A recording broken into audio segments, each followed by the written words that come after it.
Beauty and the Beast, a French fairy tale.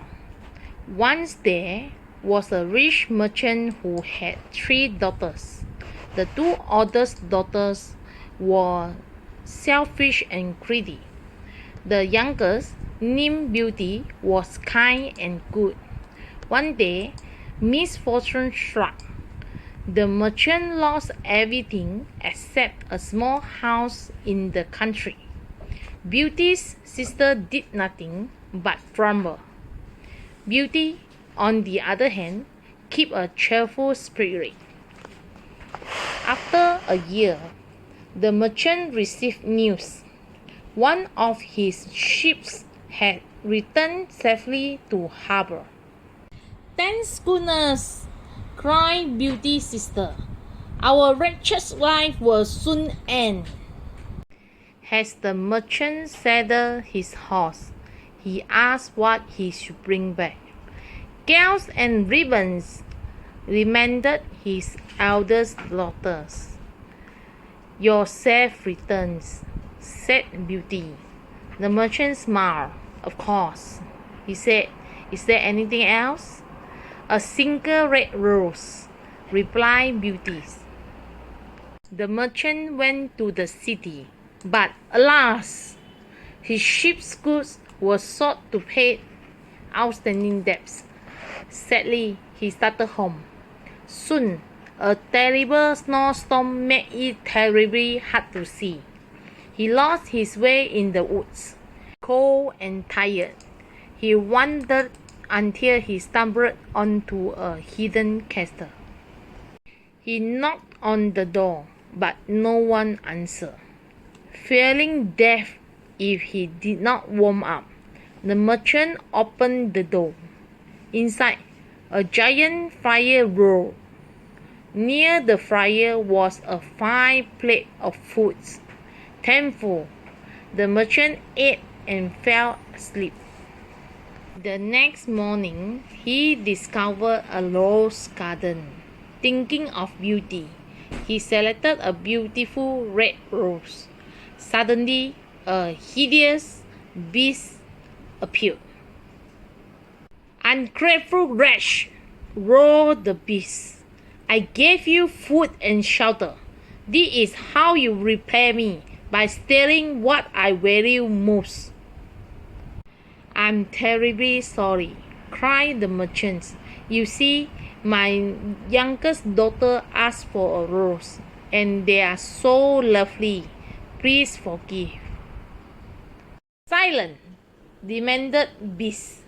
"I will forgive you if one of your daughters comes to the palace to live with me, but she must come of her own free will." The merchant paused in terror. Beast continued, "If someone doesn't come within 3 months, I will come for you, and you shall live in my dungeon." The poor merchant.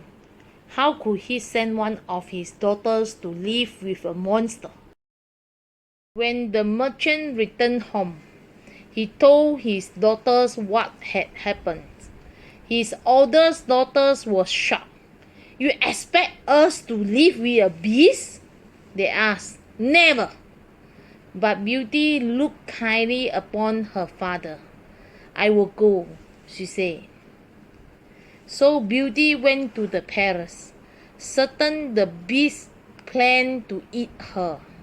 To her surprise, he was gentle and kind, smart and generous.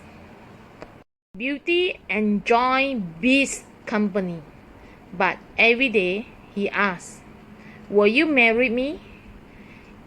Every day Beauty replied, "You are a dear friend, but I cannot be your wife." This happened for months.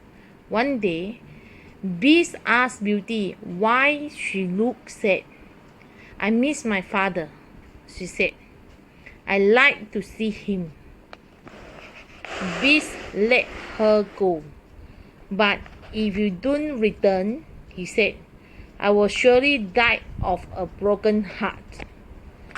Beast gave her a ring, When you want to return to me, simply put on the ring, he told her. Beauty threw her arms around Beast. Thank you, she replied. Oh, how happy Beauty's father was to see her. They sang and danced. Weeks flew by, but Beauty missed Beast. For in her heart, she realized that she had come to love him. That night, she put on the ring. When she woke, she found herself in the castle, but Beast was nowhere to be found. Where are you? Beauty cried. There was no answer. At last, Beauty found him in the rose garden. He was near death. Oh, Beast! What have I done? Cried Beauty. I do want to be your wife. I love you. With these words, the parrot sparkled and the beast disappeared. In his place was a handsome prince. You have broken the enchantment, he said. You love me for who I am, not how I look. Soon they were married. They lived happily ever after.